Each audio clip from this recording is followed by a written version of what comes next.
Assalamualaikum warahmatullahi wabarakatuh. Waalaikumsalam warahmatullahi wabarakatuh. Nah, balik lagi dengan saya. Bagaimana dengan kabar kamu? Alhamdulillah baik. Saya ingin tanya dulu nih kepada kalian, apa kalian tahu apa itu buku pengayan non fiksi? Non fiksi yang sebenar-benarnya itu saja yang saya tahu. Saya buku non fiksi itu adalah sebuah karangan yang berdasarkan kisah nyata atau benar-benar terjadi dalam kehidupan sehari-hari. Itu saja menurut saya. Nah, jawaban kalian sangat bagus. Pertama ada buku pengayaan.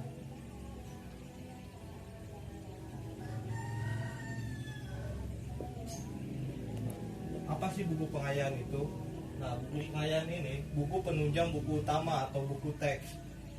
Jadi, buku pengayaan ini biasanya digunakan oleh para peserta didik yang ingin mempelajari tentang suatu hal. Nah, selanjutnya ada non fiksi.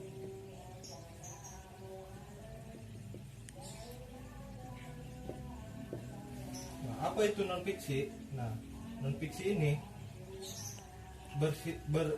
bersifat faktual yang seperti kamu katakan tadi. Jadi dalam buku tersebut harus terkandung fakta-fakta dan tidak boleh ada opini-opini. Buku tersebut harus mengandung kejadian dalam kehidupan sehari-hari kita.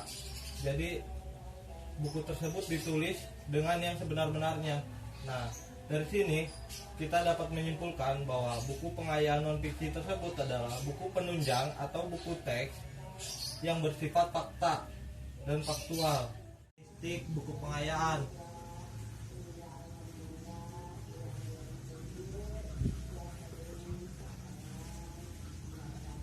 Nah, karakteristiknya itu ada materi yang bersifat kenyataan atau rekaan.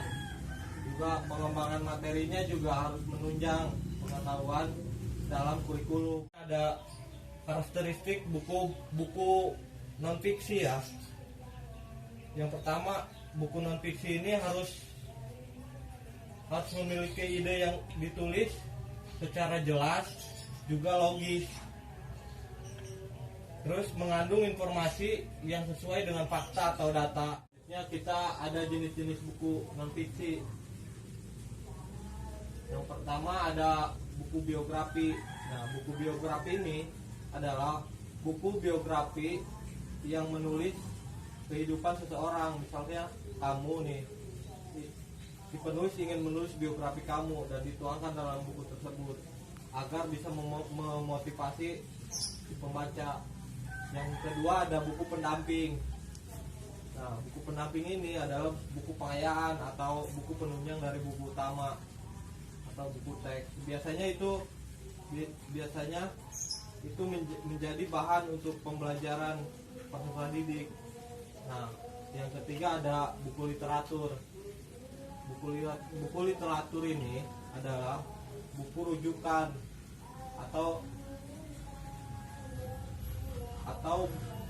buku untuk penulisan karya ilmiah. Jadi kamu jika kamu ingin mengutip sesuatu hal untuk menulis dalam karya ilmiah, kamu harus melihat buku literatur tersebut.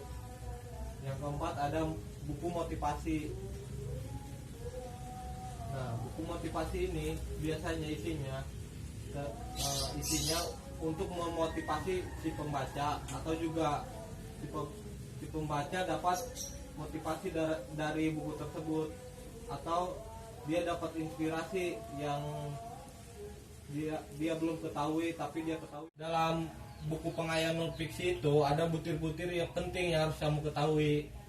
Nah, yang pertama yang harus kamu ketahui ada identitas buku, juga ada manfaat isi buku, ada format buku dan penyajian materi. Selanjutnya ada bahasa yang digunakan dan juga kelebihan buku. Nah, sampai sini kalian paham? Siap, paham. Nah, sebelumnya ada yang ditanyakan, ada yang belum mengerti sebelum saya akhiri. Oh, baik, alhamdulillah. mungkin itu saja penjelasan dari saya.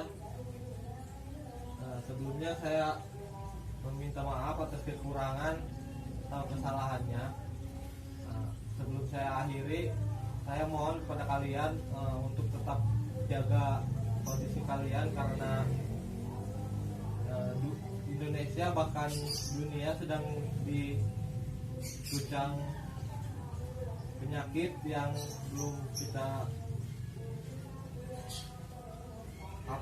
belum kita tahu kapan kita bisa melawan ini. Maka dari itu kalian tetap menjaga diri, juga melakukan protokol yang sudah ditentukan oleh pemerintah.